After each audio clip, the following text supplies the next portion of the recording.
Það eru 2015, Freyr, það var bara skrambi gott ár fyrir landsliðið, ekki full ástæða til að ætla þess að 2016 verði bara dásamlegt?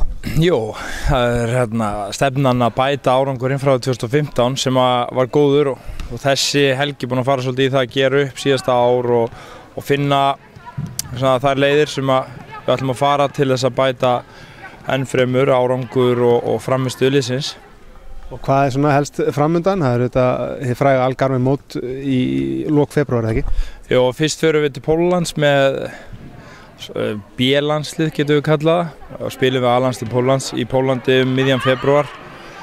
Stutt verð eitt leikur og svo förum við í byrjun mars til Algarve þar sem við spilum við sterkar þjóðir, Danmörku, Kanada og nú ég að gleyma einni þjóð þarna, einhver mjög sterk, Belgía, sem við höfum ekki unnið, spila tvisvar við þær. Hvað ætlar að taka marga leikmenn til dæmis í það verkefni? Hverju þurfa að sitja heima og fá ekki að fara til Algarve? Hvað margir leikmenn?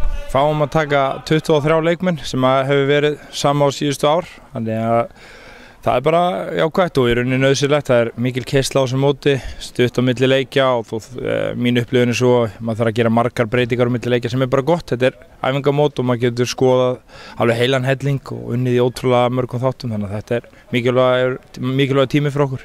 Þetta snýst auðvitað allt lokamarkmið, það að komast á EM og þetta búið að fara eins og sögum mjög vel af stað í riðlinum en svo auðvitað framöndan á þessu ári algjör líkileikir sérstaklega við Skota. Já, algjörlega. Og við erum núna á góðu róli.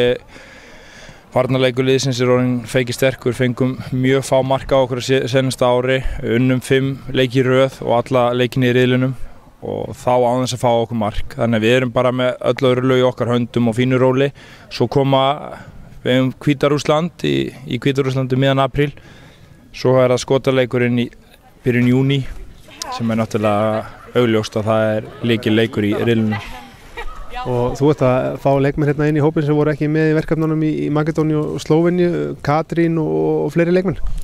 Já, það eru nokkrar hérna, við erum með 24 leikmenn með okkur þessa æfingadaga og Katrín kemur aftur eftir smá hlé. Hún var með okkur á Algarve og svo fekk hún höfuðhögg og heltist á lestinu og var ekki valin í hópina í kringum leikinni september-október og hún lítur bara vel út með árstíma og Telma Björk að koma tilbaka eftir langa fjarveru, sleitt crossbönd og var í skóla Bandaríkjunum, hún lítur feiki vel út og Andrea Rán, ung stelpa með okkur í fyrsta skipti, mjög efnileg og gaman að sjá hana og gott að geta nýtt tíman hérna með henni, mikið upplýsingur sem leikmenn þurfa að inntaka og gott að ná þeim snemma inn.